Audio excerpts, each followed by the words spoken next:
Join Edwin Frondozo on the Business Leadership Podcast every week for a unique program featuring insights and actionable items from the world's most successful business leaders. Hear firsthand the exclusive interviews and personal journeys on how today's transformational leaders made it to the top. This is the Business Leadership Podcast, and I'm your host, Edwin Frondozo. Thank you for joining me today. I hope you are in good spirits and health. People in our community are struggling. Leading in business can be lonely, and with added COVID-19 stresses and social distancing, there's value in hearing from leaders facing and solving unprecedented challenges. Our second guest on the CATA's 20 Leaders in 20 Days is Paul Vallee, the founder and CEO of Tehama. He is a serial entrepreneur who has spent his career at the forefront of cutting-edge technologies that enable the exchange of work over the internet.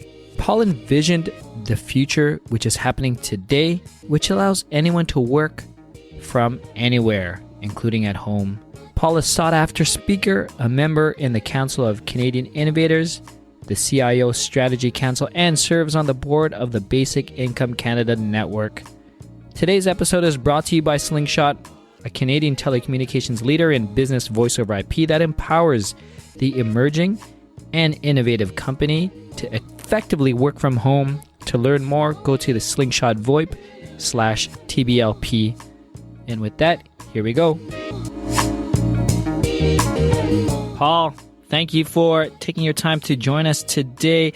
Really interesting times. I just really want to jump in, Paul, and really talk about and get your insight in terms of what the world is going through when we're going to virtual work, whether it's impacted you, your specific customers, or what you're hearing within your community, given your expertise and your knowledge of remote work now.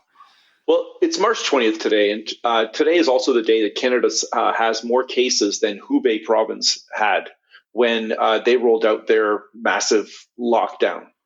And that is, to me, very troubling that a lot of people who want to work from home and feel like they could work from home are still not able to work from home because enterprises did not really get organized in order to enable their entire workforces to work from home. So a lot of the dramatic consequences to our economy are still going to come. But one of the things that I find heartbreaking is our governments are operating at half capacity or they are still forcing people to come into the office because they're not equipped. So this is something that I find rather heartbreaking. On the other hand, as for you and me, I'm sure we are here at home and, if anything, more productive than ever, just because we are properly equipped. So I think this is one of the big races right now, is recognizing that our society is on a very strictly limited social contact budget, and it shouldn't be squandered in office towers or schools or any other context where it's not absolutely mandatory. I, for one, am looking forward to, in the event I have a health emergency, I want my social contact budget still to be there so that I can go to the hospital and have a healthcare system that's intact and ready to help me. So that's I think the most important, urgent thing happening in today's date. Yeah, no, and I love where you were talking about and where it made impact when you talk about it being heartbreaking. And for you and I, maybe we didn't put that sense of urgency when we were talking to our customers about setting up remote work, or when we talked about pros and benefits. I know for myself, Paul, I never painted a doomsday picture in any of my clients' heads, right? So, or nor did I want to, but maybe when I look back, maybe that's what we should have done. Well, it's interesting. Like, business continuity was always one of the use cases for the software that our company builds, called Tehama. But at the same time, we really were looking at it from a perspective of, like, your office gets shut down because of flooding or because of other kinds of maybe the air conditioning doesn't work or the heater doesn't work or plumbing issues or what have you.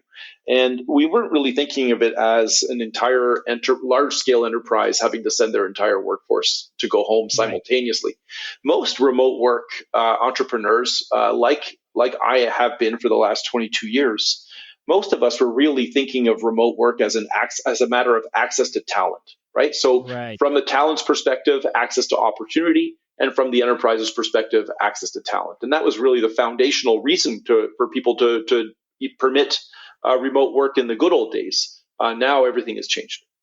Well, I want to get back to that point, and I think that's important, and that could be the silver lining that what's happening here. But I just wanted to address, as the world is changing, and it's changing every day. Like you said, this is March 20, and this may air in the next 7 days or not, and it might be a different picture at that point, because we all know, whoever's listening, everything's changing every day. Yep. But what I want to address, and given your in-depth knowledge when it comes to remote work and maybe helping companies transition, is what are some of the biggest challenges some of these business leaders are going through right now, who find themselves managing an entire workforce for the first time in their lives? Yeah, well, one thing that is really important to anticipate is that your managers have a random walk of management styles, and not all of them will work to manage a remote workforce.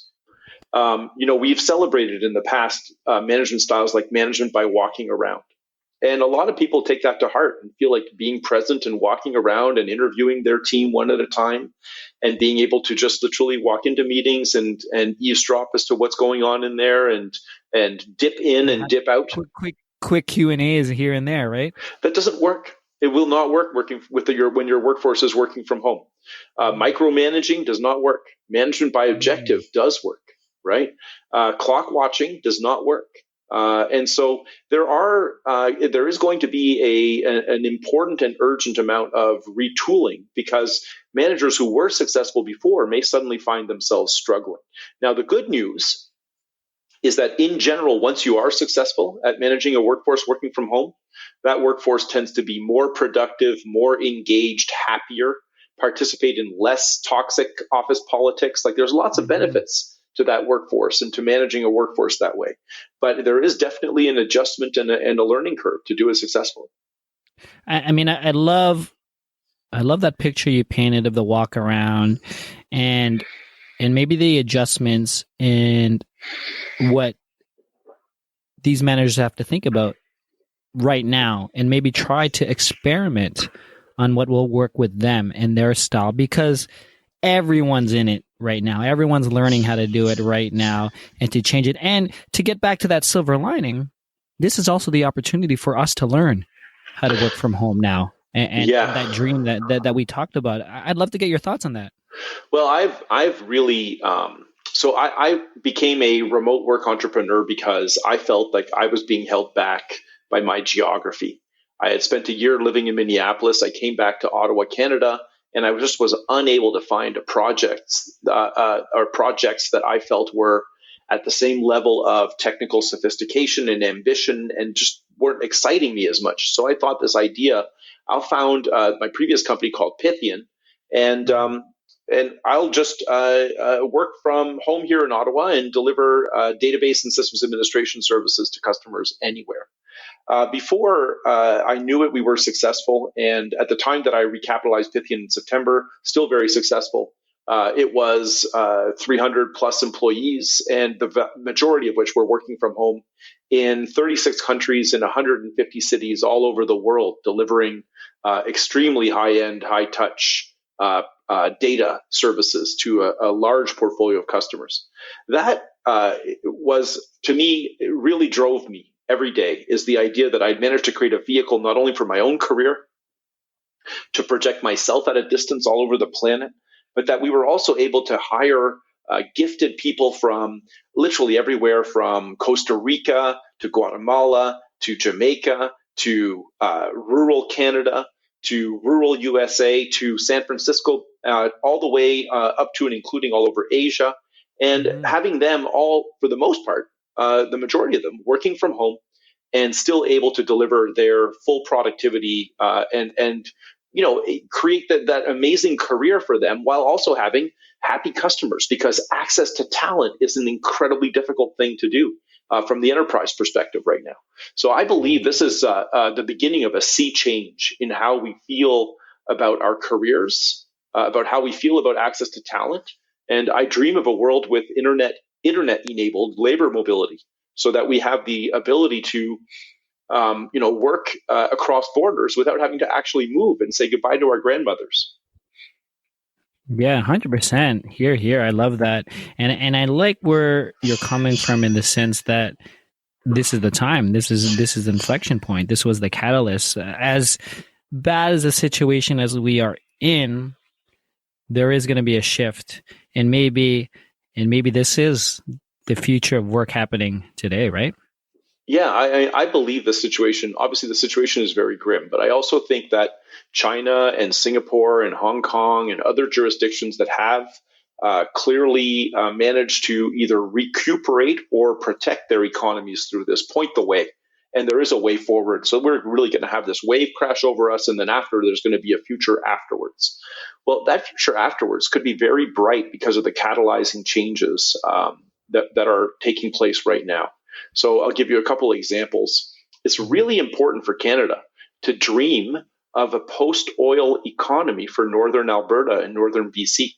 There are brilliant, hard-working workforces there that would love to project themselves at a distance to the maximum extent possible. Not every job can be done remote, but they would love to be able to participate in that economy. And even more importantly than that, I dream of how, if it's okay for General Motors to say we're going to create 1,000 jobs in Oshawa because we're going to invest in this factory.